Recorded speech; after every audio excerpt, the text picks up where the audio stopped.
Hey everybody.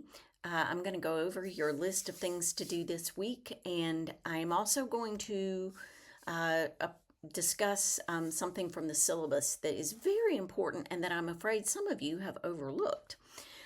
Let's start with what you've got to do this week. We've got some work on commas and semicolons.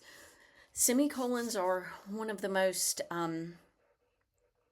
abused items in grammar.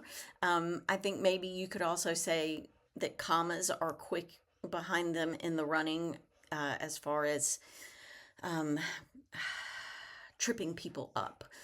It sometimes it feels like when we don't quite know what to do with a comma or with a sentence in terms of where the pauses should sit and where they should not sit.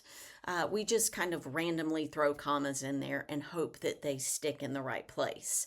And for some people, the same approach is just fine with regards to semicolons. No, neither one of those approaches is good for commas or semicolons. You need to know where they should go and why they should go there. And I can give you just a real quick heads up with regards to semicolons.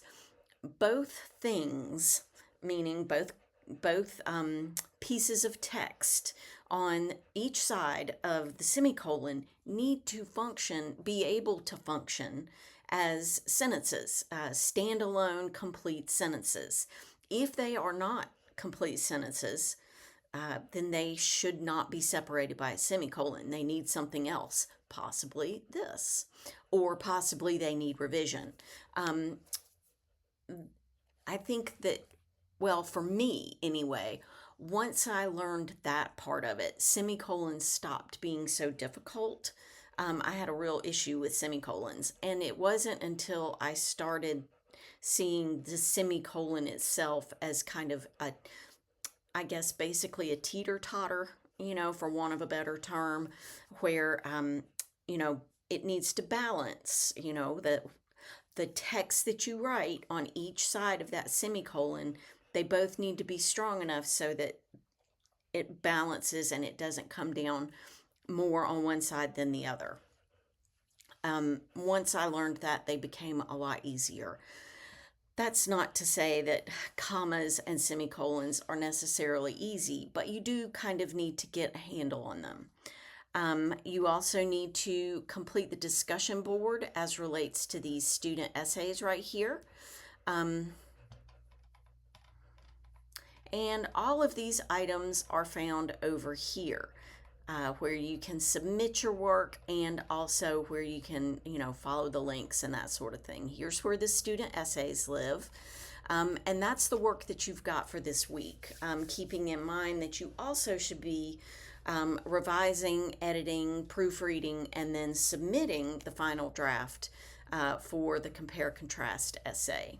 Now, what I wanted to discuss with regards to the syllabus, I think is very, very important in terms of your grade, your final grade, and that kind of thing. It's not possible to get a D in this class, and I think that, like I said, there's a piece of the syllabus that some of you may have overlooked that I think is very important. And now, of course, oh yeah, the syllabus is up here, for heaven's sakes.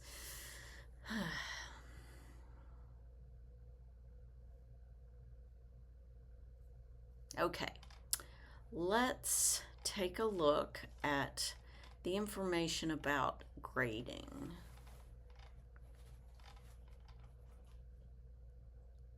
Okay, course evaluation, assessment, and requirements. This class consists of a mixture of quizzes and worksheets meant to refine your writing and reading skills. Overall, this class is easy. If you do the work, you get a 100 for it, and you will get an A in this class. I never took a class in my life that said this.